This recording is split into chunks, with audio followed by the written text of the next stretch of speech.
Bitácora Literaria, tu revista radiofónica.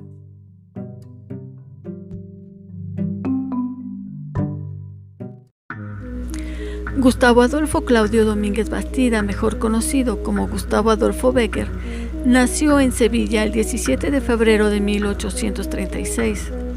Fue hijo del pintor José Domínguez Insausti y Joaquina Bastida Vargas. Además de Gustavo Adolfo, José y Joaquina tuvieron 7 hijos más, de nombre Valeriano, Eduardo, Estanislao, Alfredo, Ricardo, Jorge y José. Desde muy pequeño, junto a su hermano Valeriano, Gustavo se inclinó por las artes, ya que también su tío Joaquín Domínguez Bécquer era pintor. No obstante, la vida de Bécquer no fue fácil, ya que su padre falleció en 1841 y su madre en 1847. Tras quedarse huérfanos, Gustavo y sus hermanos fueron adoptados por María Bastida, hermana de su madre, aunque fue realmente su hermano Valeriano, 3 años mayor que Gustavo, quien se convirtió en el principal apoyo de Gustavo. Bécquer comenzó a escribir en revistas como El Porvenir y La Aurora, hasta que en 1854, con 18 años, se marchó a Madrid para comenzar su carrera en literatura, algo que no consiguió a las primeras de cambio, teniendo que vivir unos años con pocos recursos. Es en esta época cuando comenzó a escribir zarzuelas y obras de teatro, e inicia junto a su hermano el proyecto Historia de los Templos de España. Después entró a trabajar en El Contemporáneo, en el que escribiría hasta 1865 y donde llegó a ser director durante unos meses. El año 1861 fue el año en el que Bécquer se casó con Casta Esteban y Navarro, al parecer tras un desengaño amoroso con otra mujer que durante un tiempo se creyó que era Elisa Guillén, un personaje ficticio. Del matrimonio nacieron 3 hijos. Durante el año de 1863, Bécquer enfermó de nuevo de tuberculosis y, junto a su hermano Valeriano, se trasladó al monasterio de Veruela, en el Moncayo zaragozano. En este lugar, Bécquer trabajó en sus cartas desde mi celda, que se publicaron en El Contemporáneo. Tras algo menos de un año en el monasterio, los hermanos Bécquer se trasladaron a Sevilla con sus familias.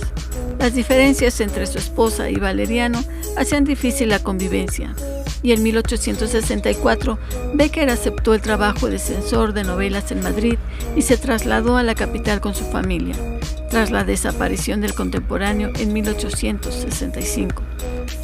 Bécquer se centró en su trabajo como censor y en la escritura de leyendas y poemas. Durante un tiempo, Bécquer descubrió que Casta le era infiel e incluso que su tercer hijo, Emilio Eusebio, podía ser de su amante.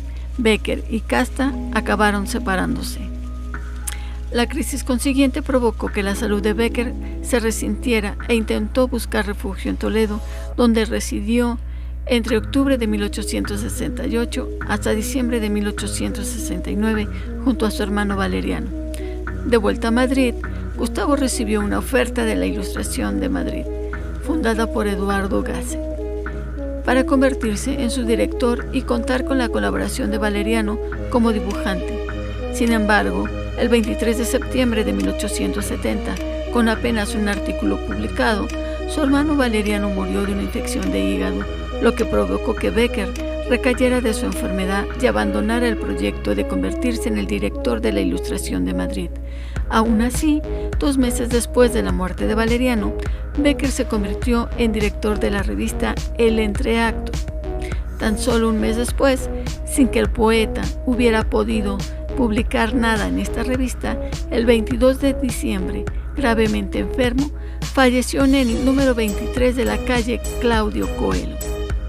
Tras su entierro en el Sacramental de San Lorenzo y San José, el 24 de diciembre de 1870, los amigos de Bécquer se reunieron en el estudio de pintura de Casado de la Lizal, quien propuso reunir toda la obra del autor sevillano para publicarla. Un año después, en 2 volúmenes, se publicaron las obras completas de Gustavo Adolfo Bécquer. Aunque la literatura de Bécquer encaja perfectamente en el movimiento romántico europeo y latinoamericano a causa de su periodo vital, es considerado un posromántico, movimiento que se desarrolla en un tiempo en el que el realismo estaba en pleno auge tanto en España como en Europa. Bécquer solo cuenta con un libro de poesía titulado Rimas. El texto es una recopilación póstuma que publicó Augusto Ferrán y otros amigos en 1871, a petición del propio autor y con el título de El libro de los gorriones. En cuanto a las leyendas y cuentos, estos se cuentan en 31 y las más famosas son El Monte de las Ánimas, Maese Pérez el organista, Ojos Verdes, La Jorca de Oro y El Rayo de Luna. Los ingredientes principales de estas piezas son el amor, el desengaño, la tentación, el pecado y el castigo. Además, la mayoría de las leyendas están revestidas de un enfoque fantástico y maravilloso, oscilación entre lo real y lo irreal, y hasta un cierto toque de terror gótico, lo que les otorga una atmósfera de irrealidad muy especial.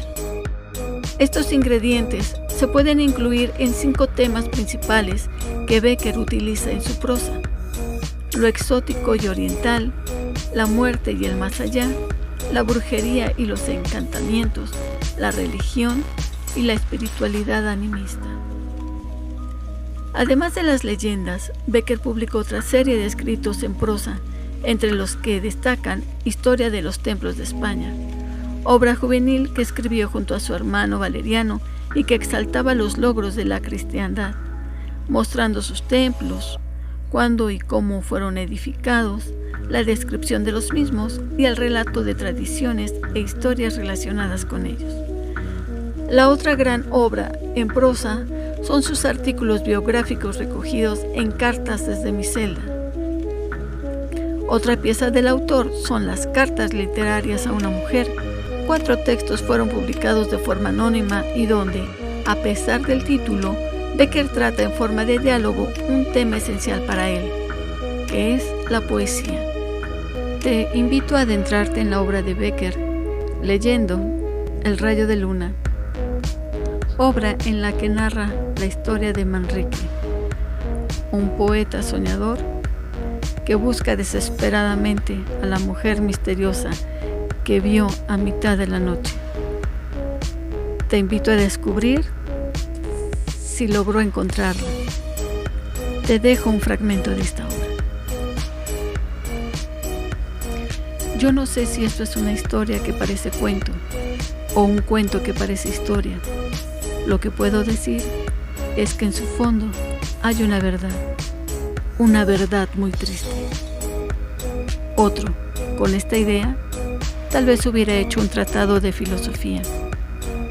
Yo he escrito esta leyenda, que al menos podrá entretener un rato, incluso a los que no vean nada en su fondo.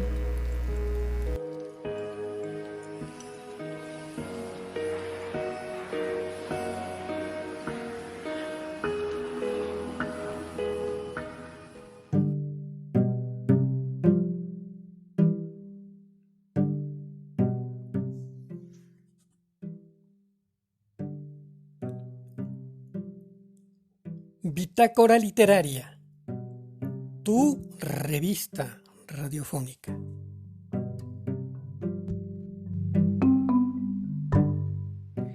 Este proyecto es beneficiado por el Programa Social Colectivos Culturales Comunitarios, Ciudad de México 2020.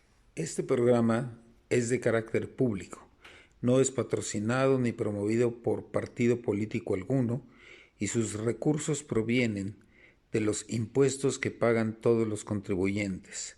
Está prohibido el uso de este programa con fines políticos, electorales, de lucro y otros distintos a los establecidos. Quien haga uso indebido de los recursos de este programa en el Distrito Federal será sancionado de acuerdo con la ley aplicable y ante la autoridad competente.